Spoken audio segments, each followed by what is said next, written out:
আসসালামু আলাইকুম। Canada, Australia, UK, France, Germany সহ পশ্চিমা প্রায় ১৩টা দেশ আজকে একসাথে একটা যৌথভাবে বিবৃতি দিয়েছে। বাংলাদেশ থেকে যারা সে সমস্ত দেশে ভিসার জন্য আবেদন করবেন তাদেরকে উদ্দেশ্য করে। তাদেরকে কিছু নির্দেশনা দেয়া হয়েছে। পুরো বিষয়টা আজকে আমি আপনাদের সাথে আলোচনা করব। আমি নাজমুল হাসান, একজন regulated Canadian immigration consultant RCIC IRB। চলুন শুরু করা যাক। প্রথমেই তারা যেটা ফোকাস করেছে সেটা হচ্ছে যে ফেক ডকুমেন্টস। বাংলাদেশের ক্ষেত্রে দেখা যায় প্রচুর পরিমাণে ফেক ডকুমেন্টস দিয়ে একটা আবেদনকারী তার ভিসাটা সাবমিট করে অনেক ক্ষেত্রেই, সবাই যে করে তা না, বিশেষ করে যারা বিভিন্ন কনসালটেন্সি ফার্মের মাধ্যমে করেন তাদের অনেকেই বিভিন্ন ধরনের ফেক ডকুমেন্টস দিয়ে যখন আবেদনটা করেন তখন সেই আবেদনটা কিন্তু রিজেক্ট হতে পারে, ব্যান হতে পারে। সেটার বিষয়ে আসলে মূলত এখানে ফোকাস করা হয়েছে। আমি যেহেতু একজন কানাডার গভর্নমেন্ট অথরাইজড ইমিগ্রেশন কনসালটেন্ট, আমি কানাডার বিষয়টা একটু বলি। কানাডাতে যদি কেউ ফেক ডকুমেন্টস দেয়, সেটা মিস রিপ্রেজেন্টেশন পর্যায়ে পড়ে। এর ফলে আপনাকে ৫ বছরের ব্যান করা হবে। আমরা দেখেছি যে অনেক অ্যাপ্লিক্যান্টস আছে যারা জানেই না তাদেরকে ৫ বছরের ব্যান করা হয়েছে। অর্থাৎ তারা কোনো একটা কনসালটেন্সি ফার্মের মাধ্যমে কাজ করিয়েছে, যারা বিভিন্ন ধরনের ফেক ডকুমেন্টস দিয়েছে, যার ভুক্তভোগী সেই স্টুডেন্ট হয়েছে।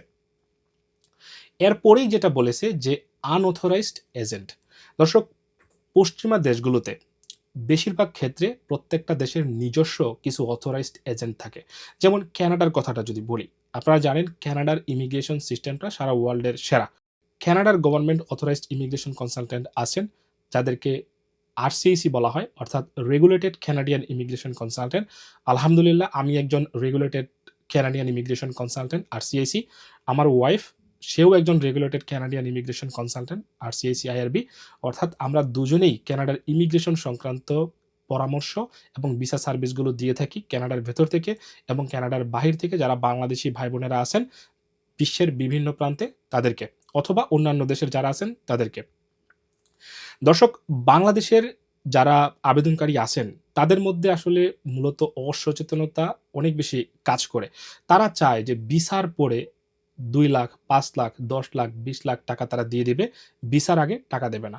এর ফলে যেটা হয়, নরমালি যারা অথরাইজড ইমিগ্রেশন কনসালটেন্ট আছেন আমাদের মতো RCIC, আমরা আসলে নরমালি ভিসার পরে টাকা এই ধরনের কাজ আমরা আসলে করি না।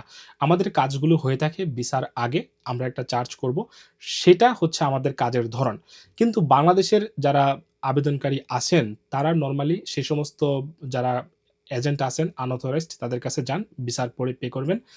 এর ফলে আনঅথরাইজড এজেন্ট যারা আছে তাদের টার্গেট থাকে ভিসাটা যেন আমার হয়। এর ফলে যিনি আবেদনকারী আছেন তিনি জানেনও না কি ধরনের ডকুমেন্টস ভিসা অ্যাপ্লিকেশনে সাবমিট করা হচ্ছে। প্রচুর পরিমাণে হচ্ছে আপনার ফেক ডকুমেন্টস যেগুলো হচ্ছে সাবমিট করা হচ্ছে। এর ফলে আবেদনকারীর নিজের অজান্তেই ভিসা হওয়ার পরিবর্তে তাকে নিষেধাজ্ঞায় পড়তে হচ্ছে। অর্থাৎ ৫ বছরের ব্যান করা হচ্ছে। পাশাপাশি কানাডাতে ব্যান হলে অন্যান্য যে পশ্চিমা দেশগুলো আছে সেখানেও আপনি একটা ঝুঁকির মুখে পড়বেন। তাই এ বিষয়ে সাবধান থাকবেন। এরপরে যেটা আসতেছে সেটা হচ্ছে যে টাকা দিয়ে ভিসা দেওয়া। বিভিন্ন এজেন্সি বা কনসালটেন্সি বা ফার্ম থাকতে পারে, অনেক এজেন্ট থাকতে পারে আনঅথরাইজড যারা আপনাকে বলবে যে তাদের এম্বাসির ভেতরে লোক আছে, তারা আপনাকে টাকা দিয়ে ভিসার ব্যবস্থা করে দিবে। যেমন এই কথাটাই এখানে তারা উল্লেখ করেছে। এই যে ১৩ টা এম্বাসির যেই আপনার যৌথ বিবৃতি, সেখানে যে টাকা দিয়ে ভিসা দিবে পশ্চিমা দেশগুলোতে, এ ধরনের কন্ট্রাক্টে কারো কাছে যাবেন না। টাকা দিয়ে কাউকে ভিসা দেয় না। এরপরে যেটা বলেছে যে অথেন্টিক তথ্য পাওয়ার জন্য আপনাদেরকে তাদের যেই ভেরিফাইড যেই আ প্ল্যাটফর্মগুলো আছে, প্রত্যেকটা দেশেরই তাদের অফিসিয়াল ওয়েবসাইটগুলো আছে, তাদের অফিসিয়াল Facebook, Twitter পেজ আছে। সেখানে আপনারা যাবেন, দেখবেন। কানাডার ক্ষেত্রে canada.ca যে ওয়েবসাইটটা আছে, সেটা হচ্ছে কানাডার ইমিগ্রেশনের একটা ডিকশনারি বলতে পারেন। সেখানে সবকিছু আপনারা পাবেন। আর ইমিগ্রেশন সংক্রান্ত কোনো তথ্য বা ভিসা সার্ভিসের প্রয়োজন হলে আপনারা একজন অথরাইজড ইমিগ্রেশন কনসালটেন্টের কাছে যেতে পারেন, যদি নিজের কাজ নিজে না করতে পারেন। সেক্ষেত্রে আমি একজন অথরাইজড ইমিগ্রেশন কনসালটেন্ট হিসেবে আপনাকে এই বিষয়ে হেল্প করতে পারি। কানাডার ইমিগ্রেশন সংক্রান্ত যেকোনো পরামর্শ এবং ভিসা সার্ভিসের জন্য আপনারা আমার সাথে যোগাযোগ করতে পারেন। আমরা খুবই প্রফেশনাল ভাবে আপনাদের কাজটা করব এবং আমরা করে থাকি। যে কারণে আলহামদুলিল্লাহ কানাডার সমস্ত ভিসা প্রোগ্রামে আমাদের সাকসেস হার সবচেয়ে বেশি।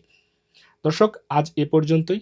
আবারও বলব, সচেতন হন, অন্যকে সচেতন করুন এবং এই ভিডিওটা আপনার পরিচিত বন্ধু-বান্ধব যারা পশ্চিমা দেশগুলোতে যেতে চায়, বিশেষ করে কানাডাতে, তাদেরকে শেয়ার করুন যেন তারা সচেতন হতে পারে।